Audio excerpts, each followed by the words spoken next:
You were designed for more, called to a path less traveled. We're not just talking about running miles, we're talking about running a race against the ordinary. This podcast is for the uncommon runners, the ones who hear a different drumbeat. Now, let's explore what it means to be set apart, to run a unique course, and to find purpose in our race we call life. This is the Uncommon Runner Podcast. Hey friends, thank you for joining me on another episode of the Uncommon Runner Podcast. I'm your host, Anthony Gilbert, aka the Scarecrow Runner. I hope you're doing well today.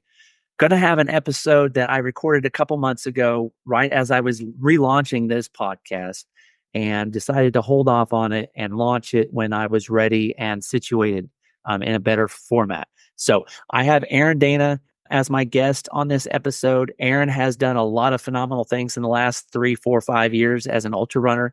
He has run a lot of different races and has done a lot of amazing things. And most recently, he ran 100 up in the Pacific Northwest, which we talk about. And we talk about the challenges that he faces and the obstacles that he faces as an ultra runner. And then we flip things over and we talk and dig deep into his experience at the last man standing event that he did called the Tennessee Mile. And he's ran that the last couple of years. And this year he finally took home the crown of being the last man standing.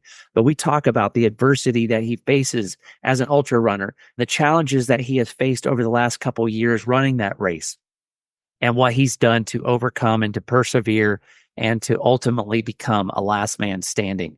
So it was a fun episode to catch up with Aaron. I've had him on the Scarecrow Runner podcast in the past a few times. And you know, it's just always good to have somebody that you know, that you're comfortable with, and that you can banter back and forth with.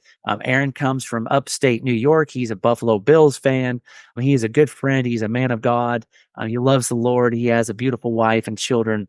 And so excited to have him on the episode today to share with you guys, and I hope you'll get something out of it. It's a treat. It's a little on the long side, but as those of us that are ultra runners understand, hey, sometimes you got to go long. So without further ado, here's the episode with Aaron Dana, Last Man Standing. I hope you enjoy it. And I've got Aaron Dana with me. Aaron's, like I said, Aaron's been on a few times with me before. Blessed to have him as a friend and just a repeat guest. I love talking to Aaron and picking his mind and hearing different things. Aaron has done some amazing things. Even the last time I talked to him, he had been doing amazing things, but it gets even better because he's persistent. He is a man of God. He loves the Lord and he digs deep.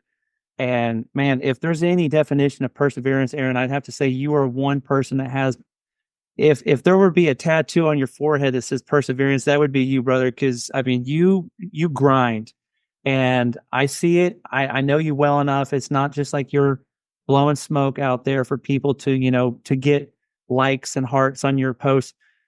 I know your work ethic, and I mean, we've never met, but I've seen your training, and you just dig deep and you just keep going. And so it's encouraging, it's inspiring. But it's also refreshing to know, there's real people out there that do hard things, and you're not in it for the the glamour, or to get accolades. You're in it because you love doing it. It just pulls a lot of stuff out of you. So, welcome to the show. I'm excited to dig in. And so, you've had a little bit of time off since your last adventure, about 2 weeks, 3 weeks coming up, and we'll dig into that here in a minute. But Aaron's been ultra running for, gosh, what has it been now? Like 7, 8 years? No. 6 years? 5. See, time flies, but yet it doesn't. So Yeah. Aaron's not been ultra running for very long. I remember when he first started. And I mean, technically 4. Ultra running. I've been running for ultras about 5. for 10 years. And so, yeah, Aaron's come in 4 or 5 years. And, he came in swinging. And he's done some amazing things. Aaron lives in upstate New York, and so he does a lot of his training in the Adirondacks. Yep. And does a lot of hiking, a lot of hiking. And I love watching the videos that you post and the pictures that you post, because it's like, man, that's just like, I remember one of your posts on Instagram you had shared, and you're like, if you don't believe in God, I don't know what you're thinking, right? Because it was like you're above the tree line, you're above the cloud line. It was just like breathtaking, beautiful views. And so, yeah, it's great stuff to see. And I have to live vicariously through you for the mountainous experience. You are a true mountain man, and here I am on the, I can't say completely flat plains, but I'm a flat lander for the most part. I get a little elevation and some training, but not like what you would. Your elevation in one workout would be like mine for a whole month at least. So, but in 2024, he went out and ran the Mid-State Tennessee Mile for the fourth time, and then just a couple weeks ago, did the Crazy Mountain 100. So we're going to dig into that, Aaron. Let's go ahead and we'll touch base on the most fresh experience that you had. And that was the Crazy Mountain 100. That was out in Montana. in the western part of the United States. Aaron's never ran out that way before. And as I mentioned, he trains in the eastern part of the United States in the mountains, but the western mountains were a little bit different of a beast. Go ahead and just share with me what made you decide to go west, young man, and yeah, what Kool-Aid were you drinking, and Yeah. and what made you want to just go Crazy Mountain? Because I mean, if you had a choice of hundreds, you've got a lot of hundreds between upstate New York and Montana. Why the Crazy Mountain 100, and what pushed you that way?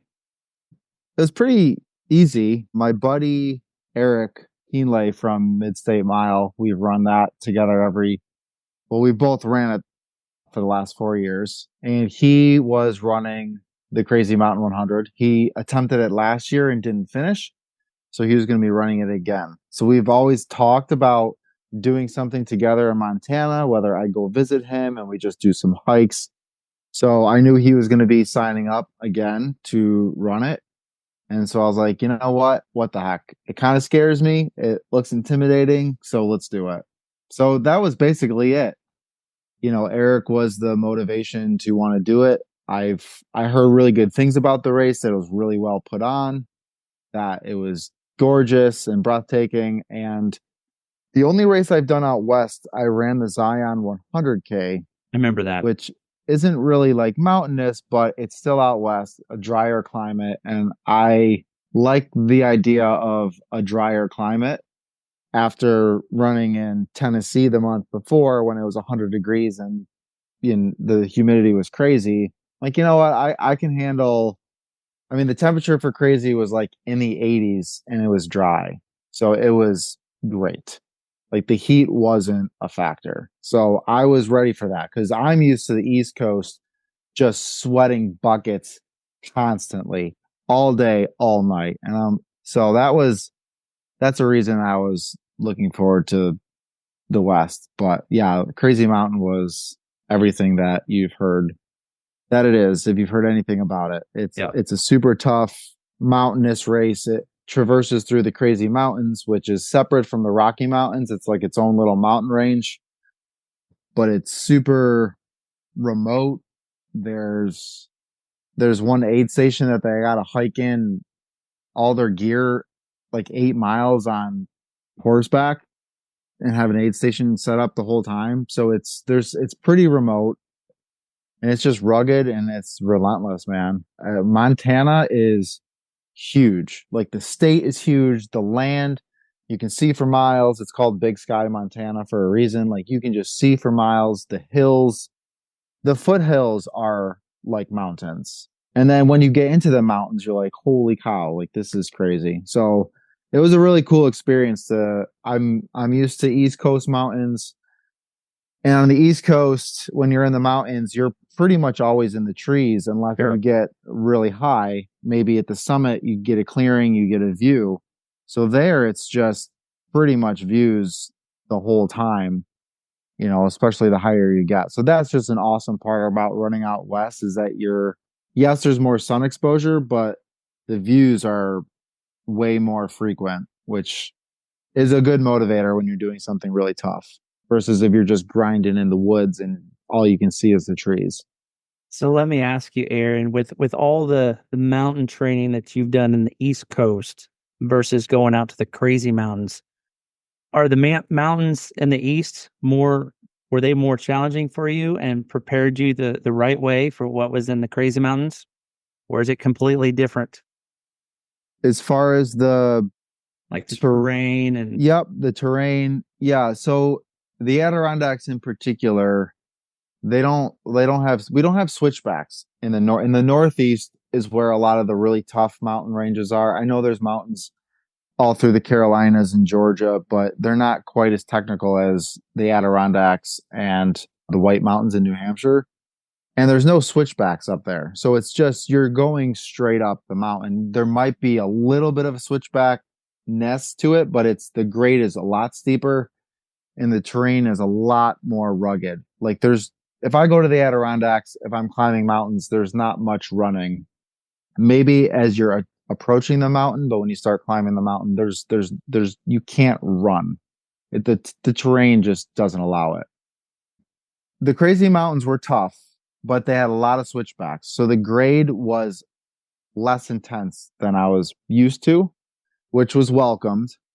And yes, there was a lot of rocks, but they were smaller and there was a lot more sections that you had good footing. You know what I mean? Like it was flat ground. Like the Adirondacks in particular, you're rarely on flat ground. You're always on boulders or roots and your foot is so, but there were a lot of rocks in the crazies. They were smaller rocks. They were sharper. So you're kicking a lot of small rocks, more like ankle turners. So that was what I noticed that the big difference, even if the grade allowed you to run, sometimes the rocks were so bad that you just couldn't run safely unless you're used to that kind of terrain, which I'm not. You know, the lead guys probably ran the whole thing. So yeah, I mean, there was some very, very sketch sections that we had to do at night that you're definitely not running. I remember you had posted something about the most sketchiest section that you've ever Yeah, it was done. just you were traversing across the side of a mountain. It was loose rock and like sand almost. And you could look off with your headlamp and it's not straight down, but it was as steep as I've seen any mountains there. And it just keeps going and going, and going. And you had to traverse across the side. It was super sketch. And there was a lot of people that were really freaked out. I just took my time. It was still scary. I was like, I can't believe I'm doing this right now. And it wasn't even just how challenging it was how challenging for how long. Like I've done some sketchy things in the Adirondacks and it might be like a little section you get through it and you're like, okay, I'm good. This went on for like 10, 15 minutes. I was like, wow, this is really sketch for a while and it's pitch black. So yeah, and that's almost 60 miles in. So you have a lot of fatigue. You know, you're in the night, you're tired, you know, you're probably a little bit over it. And they talked about this section, so we knew it was going to be hard, but it was harder than I expected it to be. Was that but the yeah, toughest area for you? It was tough. It was tough. Just yeah, that was probably tough. And then the ascent up because you're going over this pass. The ascent up that climb was pretty steep too. It was like steeper than any of the other climbs that we've done. It was less switchbacks, more straight up, and it was just a grind, you know. And at that point, we felt like we got through the toughest section of the race, which it was. You're kind of out of the mountains and making your way towards the foothills at that point, but it was still a brutal race after that. Like, it was still a brutal race after that. But yeah, man, West Coast is fun. I definitely am trying to figure out which West Coast race I want to do next year because I want to be able to do both. Was there any time in that particular race that you didn't feel like you were going to be able to keep going, or did you feel pretty confident your body was feeling good, your nutrition and hydration, everything was on point? I felt confident that I would finish. It took a lot longer than I expected. I didn't have any major issues that I felt like were going to take me out of the race. I was just moving. I was running it with a friend the whole time. So we kind of had to go at the pace of whoever whoever was going the slowest, that's the pace you had to go at. So we just had to stick together. So it took us both a lot longer to do than we expected. And it was just a grind, man. It was just one of those things you're like, I just have to get this done. Cause yeah, after a while you're kind of over the beauty, you're kind of over the like how amazing it is, and you just want to be done. Sure. And I mean, the cutoff was 36 hours and it took us like 34 hours and 20 minutes. So it was close. It was closer than I wanted to be. We were not really chasing cutoffs, but I was very aware of what the cutoffs were going into the night. And I saw that time, it kept shrinking and shrinking and shrinking. You know, we'd have 3 hours from cutoff at an aid station. Then it's 2.5 hours. Then it was 2 hours. Then it was an hour and 45. I'm like, all right, we're not trending in the right direction. No. We have to at least keep this pace. So I never thought that I wouldn't finish it, but I was worried that we would get so slow that we might not. That was my worry. At mile 70, our coach and crew chief became our pacer. So we got a pacer for the last 30 miles. So yeah, it was discussed that if I wanted to, or if I felt like I needed to go ahead, I could. So yeah, we discussed it, and I kind of did at the end. We had 2 aid stations to go. I got to the second to last aid station, and I was like, I couldn't see them anywhere because the pacer was with Eric. I was like, you know what? I'm just going to go. And if they catch up to me, they catch up to me. And they did. They ended up catching up to me. But that I was kind of like a carrot of like, we should catch him, because he finally, he realized we're getting behind at these cutoff times. So that's just kind of how I did the rest of the way. If I was ahead, they would catch up. It was a little bit of a carrot, but we stayed together pretty much after that point. But yeah, I'd be interested to see what it would be like if I ran the race solo. But also, like, there are benefits to running with other people, and the night is long. And unless you have a whole crew of pacers lined up, it's just nice to have somebody out there with you, because the night can be super long. And just like we moved really well together through the night. We passed a ton of people on the climbs. Like, we were super strong on the climbs, like all day, all night. And that was just motivating to have like somebody else out there with you, and you're just like grinding up these climbs. And so, yeah, like there's pros and cons, but like I was trying to use it as an opportunity to learn, though. You know what I mean? Because I can be so competitive as far as like wanting to push myself as much as I can, but like having to maybe throttle back a little bit and be a support to somebody else. Like, that was a challenge I wasn't expecting, but maybe that was a challenge that I needed, because it's so easy just to focus on running and, giving it your all. But it's almost like you're crewing. There was times where it felt like I was pacing him, and I wasn't expecting that. But that was also something that I had to be willing to do. And honestly, I wasn't for a bit of it. I was resenting that I had to. And I got kind of a bad attitude about it, because I'm like, come on, man, like, we need to go. Like, we need to do this. Like, let's get serious. And so, like, in hindsight, like, I needed to go through that. I needed to have that experience, and I needed to learn those things about myself of like, hey, if you want to run with other people, if you want to do things with other people, you're limited to those people. Yeah. You know what I mean? Like, I'm wired to want to do things by myself because I know I can do it the right way. Just like in my business, I'm having to learn to let go and delegate and entrust other people do something, because if I want to do more, I need other people. So I think that was definitely a lesson that as much as it was a challenge for me out there, like, that was a challenge that I needed and lessons that I needed to learn. And I'm still kind of unpacking it, honestly.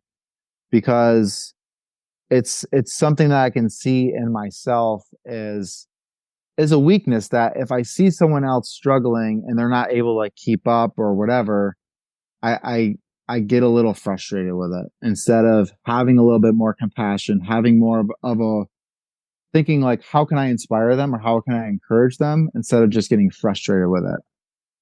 So I think it's something that I've seen that in myself, not just in this race, in other areas, especially business or even with my kids, when you have certain expectations and they're not being met. So, so yeah, man, it was a beautiful race. I don't know if I would do it again next year, but I would definitely do it again. And if anyone wants to do a very challenging 100-mile race, I mean, it was super well done. It was super tough, and you will feel very accomplished. And the belt buckle is amazing. I mean, I just kept Yeah. thinking about that belt buckle. I'm like, I just got to get that buckle. I can't not get that buckle. I mean, it Yeah, was definitely a it's carrot, definitely a carrot at the end. sweet looking buckle for sure. Yeah. Definitely a great accomplishment. All right, so we're going to switch gears here, talking about adversity and challenging and doing stuff, where you're chasing after cutoffs and such. The Mid-State Mile, the Tennessee Mile, you you have done this 4 times now, and it. I've followed along with each one that you've done, and you continue to make strides and make adjustments. And I know we both know when you run a race, you can run the same race constantly, right? And it's never going to be exactly the same because, whether it's the weather or your body or the competition or whatever, you can run the same course over and over and over, even during the same race. You're running multiple laps, right? And it's like no loop is ever the same because the lighting changes, the temperature changes, everything's constantly changing. And so even though you've ran it 4 times, each time that you've ran it, I know has been a different experience for you, and you've had to pull and dig deep in different ways. So let's jump into Mid-State Mile, the 4th time. I'm just going to let you take us into start to finish, however you want to do it. I'll ask you questions along the way, but just kind of take us into your mental prep and what you did to prep for this, because I know there's a lot of training that you did. And for those that don't know what the Mid-State Tennessee Mile is, it's a last man standing event. It's 1 mile-ish loop, or is it a loop? 1.1 mile loop. Yep. Yeah. And so it also has the nickname of Murder Mile, right? And so, and that's not that is not a play on words, friends. That is legit. Kind of touch on what training you did, because the elevation for Murder Mile is a beast, and the reason why they call it Murder Mile, and just kind of take us through what you did to prepare yourself mentally and physically. Yeah. So yeah, this race has been part of my life for the last, since 2021, the first time I ran it. I saw Chad Wright run it the year before, and I thought, wow, that's a proper challenge. And it scared me, it intimidated me. Every 20 minutes you got to start a new loop, and it's just relentless. Like the whistle keeps blowing, and if you're not there to start that loop in 20 minutes, you're out. So, I can fast forward to this year, but I've run it 3 times before this year. First year I got third place. I felt great about that. Definitely blew my mind. Second year I didn't do as well. The heat got to me. And every year the heat gets to me. So last year ended up I got second place. We went 132 miles. We set the course record, 41 hours or something like that. And so last year was amazing. Like I was happy with how it went, but like I started fading like pretty quick. I felt super locked in until I didn't. And then my brain, everything just started like shrinking, and I just wanted to be done. And, as much as I look back, it was the, the mental fatigue and like the wear and tear on my brain. Like I wasn't prepared for that. I didn't know how to problem solve it last year. So this year going into the race, I've kind of got my training dialed in. Like I do a lot in the mountains over the winter. I do a lot of hill repeats because where I live, I don't have crazy big climbs, but I do a lot of hill repeats and I do a lot of strength work. So I'm doing strength 3 to 4 or 2 to 3 times a week. And I supplement with riding my bike just to keep my body feeling less beat up from the impact. So, and then this year I didn't do any races leading into Mid-State Mile. So coming into the race, I was a little nervous because I hadn't done any like big races leading into the race to kind of give me that confidence. But I had done a ton of stuff in the mountains, a lot of long days, a lot of hard days. And I felt like my body was just strong. I felt really good in the mountains, good on the climbs, good on the descents, all that. So I felt good physically. I'd been doing a ton of strength work but my confidence was a little shaky because I didn't have a race.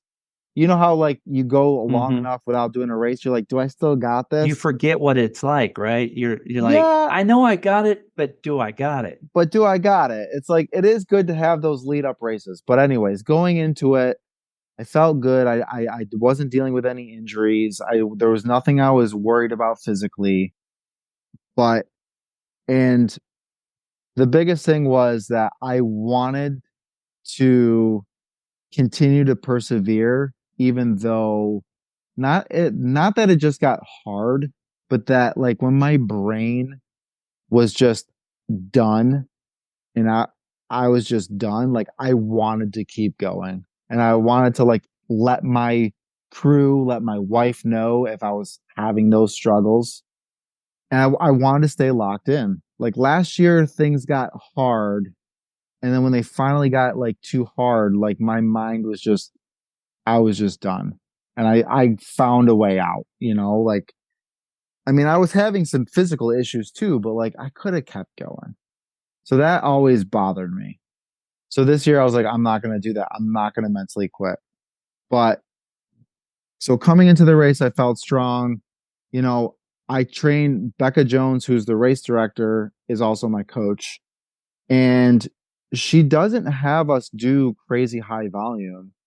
Yeah, I I remember honestly, talking to her yeah, last year, and she was kind of sharing some of her training plans and what she expects, and I was really surprised because yeah, she's low volume, but you know, it shows that you can conquer these things, not putting ridiculous amounts of volume on the body. yeah, yeah. And I mean, the reason that I like the approach, because there's a scale, right? Are you under training or are you overtraining? Are you hitting your ceiling or are you hitting the floor or are you right in the middle?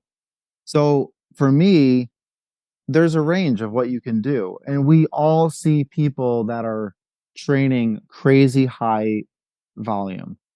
And we think we have to do crazy high volume to do these things, but you don't. Like, I don't think I ran more than 40 miles in a week. And it wasn't multiple weeks. Like I average in the 30s.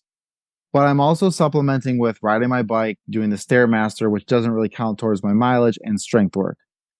So when you combine all those things, like I'm probably training for 15 hours a week, Hmm.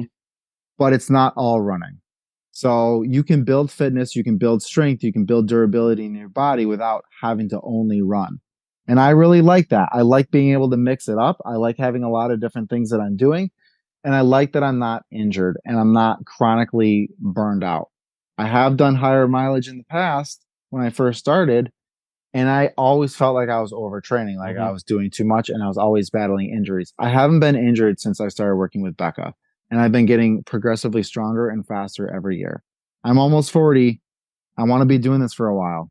So longevity is my goal. Sure. And I want to be present with my family. I want to be with it mentally. I don't want to be training where I'm a zombie. Like I know a lot of people that train high mileage that don't have families or don't have kids. Great. Do that. Yeah. You have the Yeah. time. You can be a zombie. I can't be a zombie. I have a job, all that kind of stuff. So anyways, training, I felt like I was ready. So going into this race, it was hot this year. It was really hot this year. It was, I want to say it was like 97, 98 was the high on Saturday. And then the high on Sunday was like 99. And the humidity was insanely high. And the thing about the heat, it's not just how hot it gets during the day, it's how hot it stays during Yeah. the night. So the nighttime was in the 70s and still like 100% humidity. I was soaked to the bone the whole race. Sweat, just sweat. I used ice. I put ice bandana, ice in my gloves, ice in my arm sleeves. But yeah, man, it was hot. So this race, it really doesn't become a race until after 24 hours where you really start to see who's still left, right? But you have to get to that point. You have to Right. take care of yourself. The night loses a lot of people. And for whatever there, it's just so easy to get behind on stuff. You can so easily get behind on your hydration or your electrolytes and your nutrition, but I think a lot of people get taken out because of poor management of their hydration and electrolytes because we're sweating so much and it's relentless, man, to just have to keep shoving food in your face and just you have to just keep eating. And I get tired of eating, but I have to keep eating. Sometimes I'll drink calories because I'm just tired of eating because every loop you have an opportunity to eat and you need to, Mhm. honestly. So yeah, man, this going into this year, or this race, the first day was very hot. I I was struggling mentally for a while. I mean, I'd say almost up until like the nighttime or maybe close to the nighttime. Mentally, I just didn't feel like I could lock in. I felt all these doubts, all these fears. It was almost like the worst case scenario. Like my mind was just envisioning like, well, what if you just trip on that rock and you fall and you hurt yourself and then you're out of the race. Like that's a way you could get out. And after a while, it's just like, fine, then let it be that. If that's what happens, then it's going to happen. Okay. But you don't have to like fantasize about falling and getting taken out of this race. But my mind just did not want to cooperate. Did you And ever feel like your mind was throwing comparison from the last year and or the last years while you're running? Be like, dude, you're not doing as well as you were last year. I don't know if it was a comparison, but I'm pretty sure that my brain remembers what's coming and it didn't want it. And I'll say this, I think going into the race this year, like I'm not saying I was burned out by the race, but this year I was like, I gotta win this thing because I don't think I can run this race again.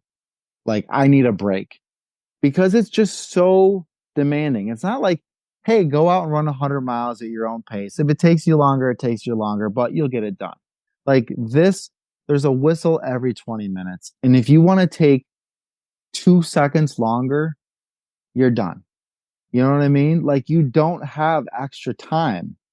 And so there's just something about this race that is it's a lot more mentally demanding on you. Does So I does the think my mind just knows that that's coming and knows the suffering that we're in for.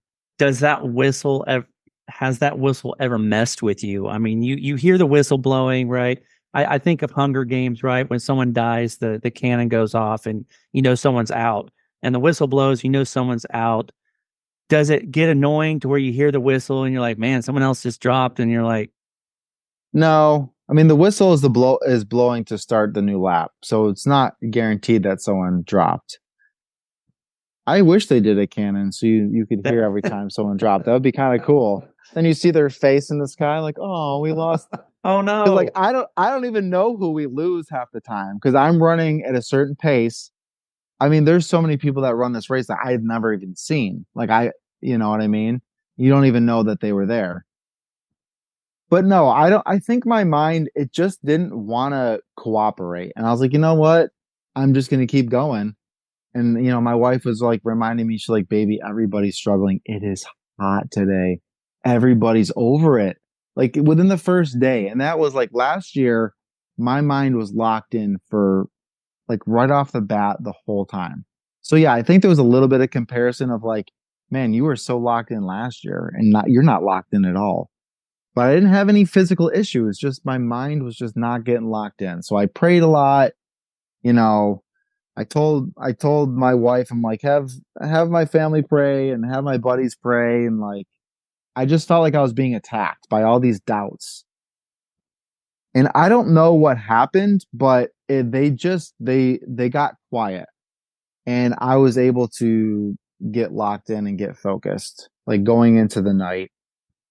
And a lot of times during the nighttime, Becca is encouraging everybody to be talking to each other. She's like, you guys need each other. And you do. When you're on this race, you're starting the lap with everybody, every lap, which is what I love about this race. You're not alone. I mean, maybe your pace will differ somewhat, but like there's energy, there's other people out there. You're seeing everybody grinding, everybody struggling and keep going. So it's motivating. It's encouraging to see it. And yeah, man, there was some other people out there that I was watching. I'm like, man, they look so strong for so long. So I was like, man, I don't know. Like, am I going to be able to throw down with these guys when I'm out there? So fast forward to, you know, let's say 24 hours. So every 12 hours in this race, there's a 20-minute intermission. So every 12 hours is a 20-minute break. It's just like a free lap and it's spent resting. Change your shoes, socks, whatever you need. But like the people that know this race, like they know you have to try to sleep. So I tried to sleep 12 hours. I didn't really sleep. I tried to sleep at 24 hours. Didn't really sleep, but I rested. It's just like you have to rest your eyes. You just have to let your mind be quiet. So after 24 hours, I don't know how many people we had, but we maybe had like six or seven people. And it was far fewer people than we've had in the past years. I'm like, man, this race is, people are dropping. But I could tell because it was super hot. But made it through the night. I was nervous about going through the night because my dad was going to be crewing me and he was going to be the only one there because my wife was like, well, she'll sleep the first night and then be able to crew me for the second night because we were planning on going through 2 nights. And so my dad was going to be my crew. But like my dad's never crewed me before. Like he's been to that race, but he was nervous. I was nervous. And I was like, I told Anna, I'm like, I don't know. Like, I don't know. Like I told my wife, I'm like, I don't know if he's going to be able to do a good job, but he did. He handled it fine. It was, no issues going through the night. But you go to 24 hours and there's only a handful of people. And at that point, you're kind of sizing everybody up.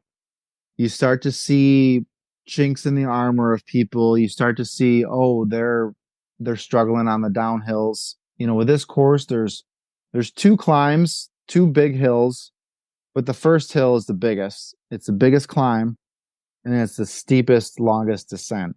And the downhills are what usually wear on you the most. Like if someone's struggling, they're gonna run the flats. They're going to hike as fast as they can on the climbs so they can take their time on the downhills. So after 24 hours, the race this year only went for 32 hours, I think. So after 24 hours, you're starting to see a lot of issues and people get tight after those breaks too. Like you have to stop for 20 minutes. You know what it's like when you finish a race. Your body thinks you're done. And then you can't believe you were just running 100 miles. Like, how did I just do that? Now my body doesn't even want to move. So after that intermission, like it's tough for guys to get up and get going again. And there was a few guys that actually dropped because they couldn't get loose again. But yeah, you start to see chinks in the armor. And there's a runner, Darren Jansen, who ran it last year. And him and I spent a lot of very high quality miles together. We linked up for a lot of this race, going through the night, had a lot of great conversations. And we're like, bro, let's link up, let's stick together, and let's show our strength. Because we both said, like, it's going to be down to us two at the end. And that's what ended up happening. But we moved together, we moved with purpose, and slowly but surely, like we just kept passing every loop. Everyone would run their loop at their own pace, and we would pass people at different points in the race, but we would start passing like certain people sooner and sooner and sooner, which meant those people were slowing down and we were keeping our same pace. And every time we would go by these people, like they'd be like, "Oh man, you guys are looking so strong." We're like, "Yeah, thanks, man. Like, keep up the good work." So we were doing it as a show of strength to be like we're stronger and we can outlast you. And we did. So that was kind of fun to have that with Darren, because everyone had their own issues and they ran their own race, but they were slowing down and they ultimately timed out. So it got down to Darren and I at the end. And now it's like, all right, now what do we do? Because now it's just me and you, bro. And like, it's on, right? Like it's either you or me. And we're like, well, we both got a lot in the tank. Like, let's just keep linking up together. Like, why be miserable out there and alone? Like, let's just keep running our race, have good conversation. And so we were doing that, just the two of us.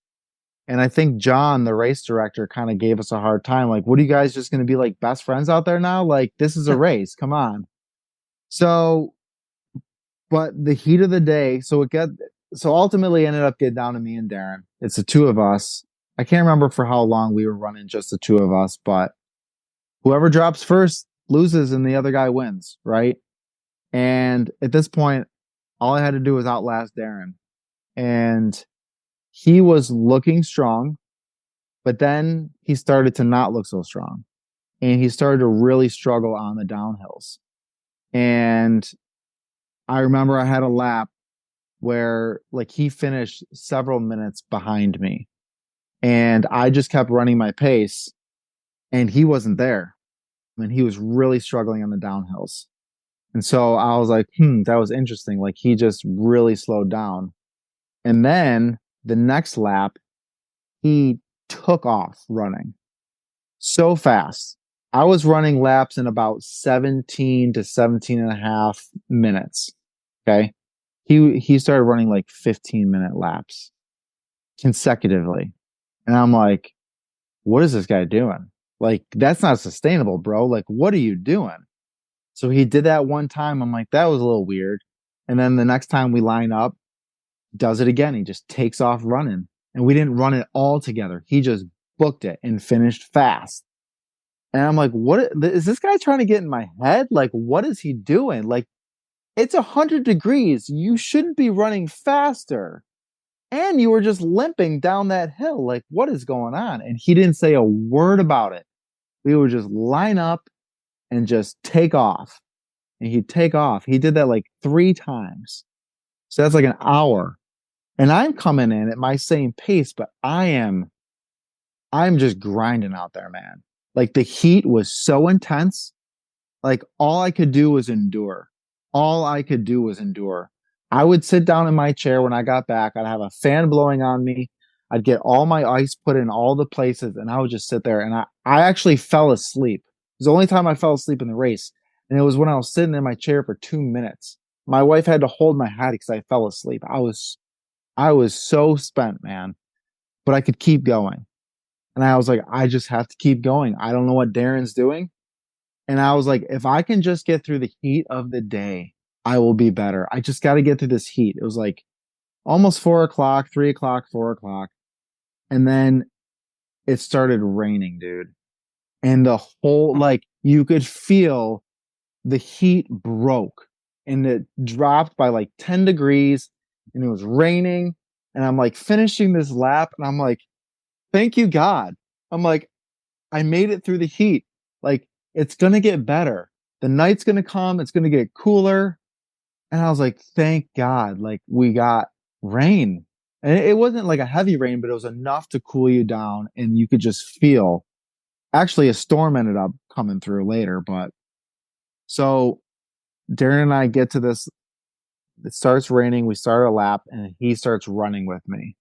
And he's not taking off on a fast loop. And he's like, "How you doing, bro?" And I'm like, "Bro, I'm just enduring, man. That's all I can do right now. I'm just taking it. I'm just taking it." I'm like, "How are you doing?" He's like, "Oh yeah, man, I'm doing good. I had a couple questions I had to answer for myself on those last few loops." I'm like, "Okay. Did you get the answers you needed?" He's like, "Yeah." I'm like, "Okay, good." I wasn't gonna probe. It's personal. Like he's got to run his own race. And so we're doing the loop. We get to the big climb. We get to the top of the climb, and we're probably 7, 8 minutes into the loop.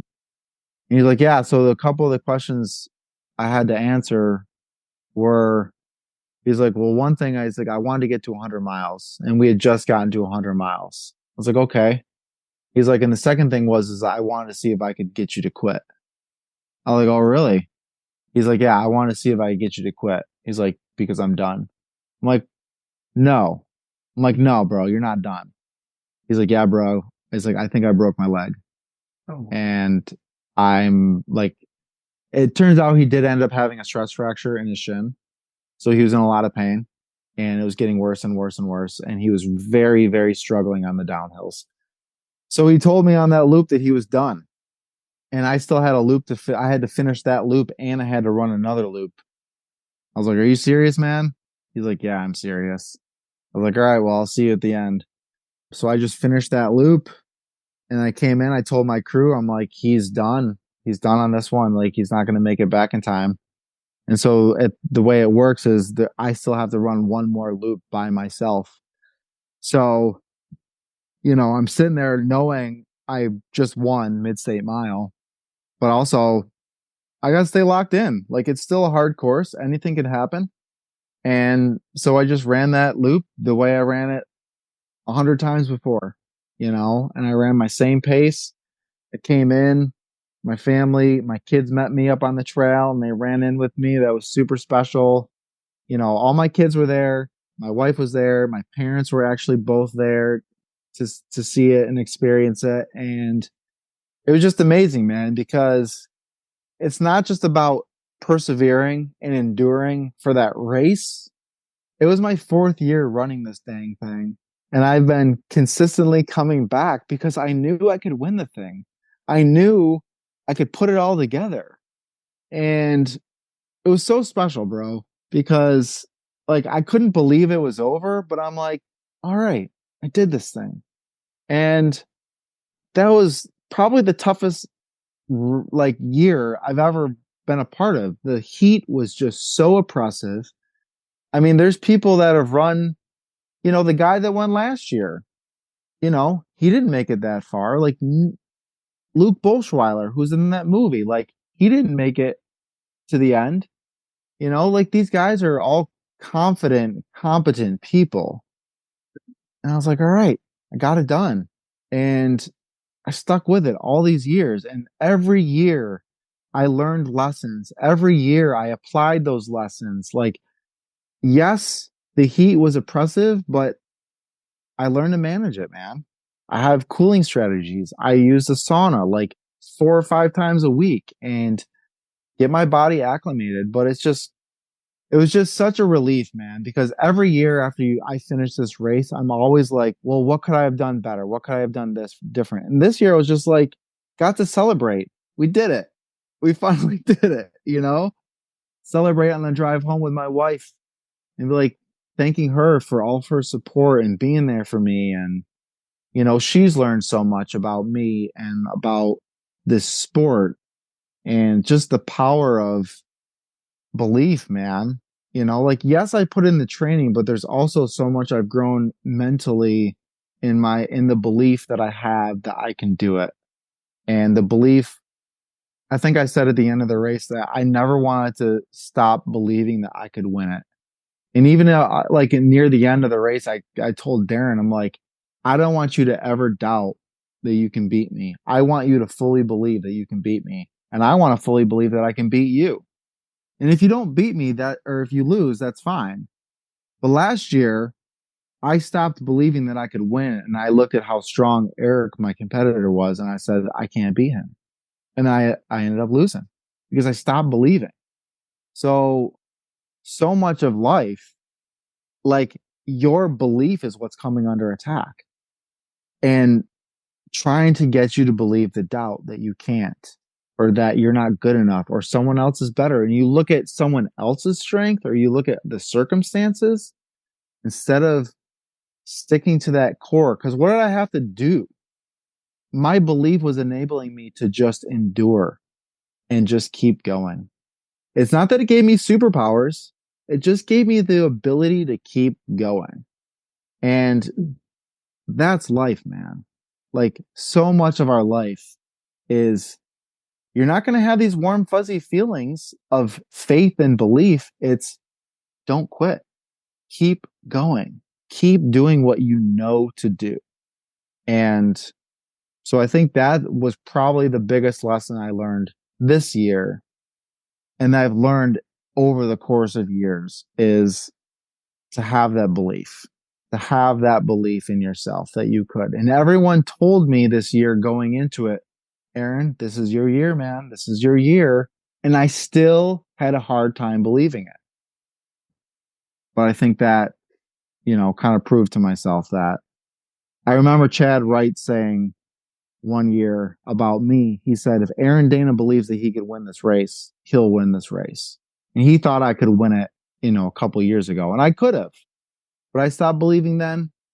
You know what I mean? So it was just cool to see everything that I put together doing this race over the years, like all come together, man. And like, yeah, like you said, you can do the same race every year and have a different outcome, but it's also cool to see how you can build, how you can know yourself better in that environment and be as prepared as you can be. Because like, yeah, anything could happen, but I was prepared as I could have possibly been and had all the mental things I needed in place to do that. And I did it. So now that you've done it, man, great testimony. And I know you can apply that not just running wise, but in life in general and in our faith. That's half the battle, right? Is don't quit and keep believing, because so many people lose faith because life gets hard. And, that's, our source is God and the Holy Spirit and gives us strength. And if we persevere and he's with us, we can endure and overcome and conquer anything we put our minds to, because like one of my favorite verses, Philippians 4:13, I can do all things through Christ who gives me strength. It doesn't say you can do some things, it's all things. And I remember Brandon Kreitz, he told me one time, he likes to say, I can do, not just all things, but hard things, right? And doing the murder mile, that's a hard thing. And, you put it all together and you endured and you persevered and you began to believe in yourself. You overcame, you had adversity with the doubts in your mind. Your body was good, but your mind was not where it needed to be. And I know in races, there's times where your mind is good, but your body's not good. And so you're running injury free, you're feeling great, but your mind is elsewhere. And, it's so critical to have a clear mind and to be battling those demons and to be able to overcome it, right? And to get into a clear spot, and then you lock in, right? And you're like, okay, I got this. I know I can do this. People see, that's the thing, Aaron. It's like so many times everybody around us, if we would just stop and get out of our own heads, everybody around us believes in us, right? Your competitors have said for years, if Aaron wants to win this, he can win this, because because they've seen it, right? It's there, right? You've got that confidence factor. You just had to believe in yourself and know that you could do it and get out of your head. So you overcame, you faced adversity, and you kept pushing, and you got to the finish line. Your competitor tried to burn you out, which when you were saying that, I was like, he's trying to burn Aaron out, right? Going out fast and trying to intimidate you. And, that happens. And you stayed the course though, right? You didn't change your plan. You stayed with your same strategy. I'm just going to run my race. And it's like the tortoise and the hare, right? It's like slow and steady wins the race. Because with that race, even though I've never ran it, but watching the videos, watching the movie, hearing you talk about it, you have to be steady and you can't get crazy. and hearing how Darren would just take off and run these crazy splits, 100 miles into it. It's like, you can't be doing that, because if you change your plan and you deviate from what works, you're welcoming a new, entirely different spectrum, and the wheels are going to fall off, which for Darren, unfortunately, they did. But now that you've overcome, you've tasted the victory, you know what it feels like. What's next? Are you going to go back? Because now you've do you go back and defend your crown? Do you go back to be like, hey, I've ran this race, I've won it, I just want to see how well I can push myself? Because we both know it's like, you've tasted that, you're victorious, and it's like, yeah, it's like, but now you winning it, you've got in your mind, you could start to have that pressure of, I'm here to defend my title, right? And then you put a new set of pressures on yourself. Yeah. I think I'm going to stick to taking this next year off from running it, but I will definitely do it again.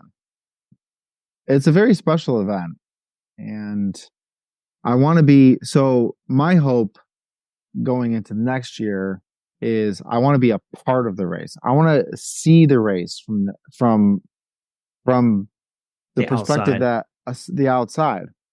And we've talked about maybe I could help with the live stream and all that kind of stuff too. But when I'm in the race, I only get to experience my race. Even my wife, she's like, I'm so focused on you. I don't pay attention to anybody else. So I want to actually see and experience and see everyone's struggle and see that. I just wanted to be a part of the race and experience it and help out and volunteer. And it's an amazing community.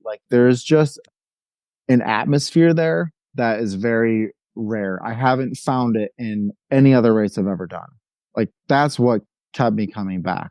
There's just an environment and an atmosphere that is powerful. In other races, you kind of taste a little bit of it, but yeah, it's been a great race. Thing. It's been a great race, and it's helped me to grow as a runner.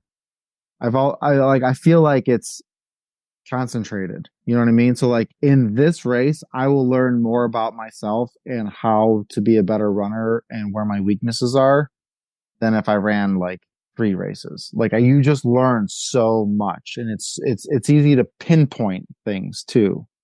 So yeah, it's been a great race. It's helped me grow a lot. I'm very grateful and appreciative for it. Awesome stuff. Well, there you go, ladies and gentlemen. Aaron Dana, the winner of the Tennessee Mid-State Mile for 2024. And Aaron, as always, I enjoy hearing your adventures, man. It's good to hear it. It's raw. It's I can picture it. I mean, as a runner, you can just mentally get into it, and hearing you struggle, and yeah, it's good stuff. And I look forward to continuously following you. Like I always say, I'll follow along. All right, man. I know I could sit here and talk all night with you, brother. It's good to catch up and hear all the great stuff. And we will circle back around again sometime in the near future. I look forward to seeing the adventures that you've got going on, and wish you all the best. And go Chiefs. Go Bills. I had to do It's a good rivalry, man. It is, I mean, brother. we had years where that wasn't the case. So I enjoy it. I enjoy a good rivalry. So it will probably be another good round this year, as long barring injuries and whatever else. It wouldn't surprise me if it's the Chiefs and the Bills for the AFC again. And so all right. If it is, we'll be bantering back and forth. So exactly. Man, I appreciate you, brother. And thanks, bro. Blessings, man. We'll talk to you soon. Talk to you soon, man. I appreciate it.